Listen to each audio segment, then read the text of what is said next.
Me sunanki? Hawa'uwa. Hawa'u Habib. Shekarun ki nawa? 24 ko 5. To, a ina kike da zama wace unguwa ne? Galadanci. To, yanzu ga kina a wannan guri na 'yan sanda. Me ya faru a takaice zaki gaya mana? A takaice abin da ya faru.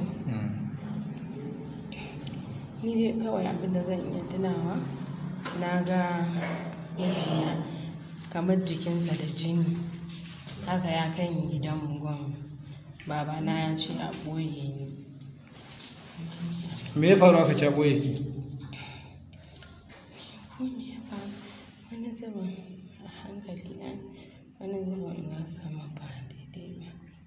To, me ya faru kika bar gidan? Me ya faru kika bar gidan?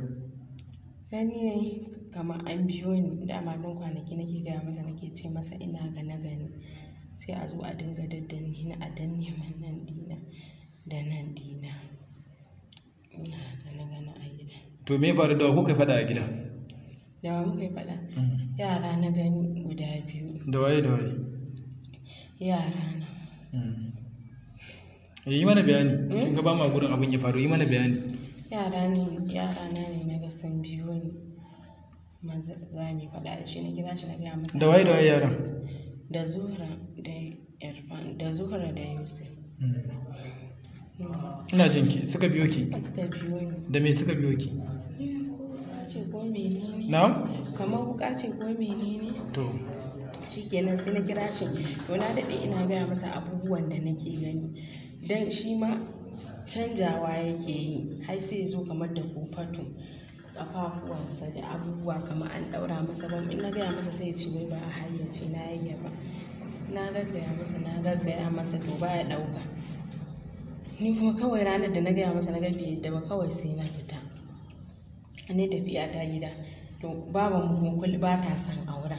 Shi yasa da na je gida ban gaya mata ba, kullum cewa take. Ƴaƴan naki da kika ce sun yi fada da ke, me suka yi miki, kai kuma me kika yi musu? Wallahi ba abin da suka yi. To ke me kika yi musu? Wallahi ban sani ba. To kika ce sun biyo ki da wuka? Wallahi haka na. Dawa. Na ce da Yusuf da Fatima. To daga nan fa? Daga nan na ce maka sai na fice na tafi gida. Na je take tambaya ta me, na ce mata ba komai. Bayan Yusuf da Fatima waye a gidan a lokacin da abin ya faru? Ba komai, dama kannansa sun zo su 3 sun taya ni kwana, kannan baban Irfan. Aka ce akwai wata guda ɗaya. Wace ce? A gidan ko Aisha ne? Oho, umma.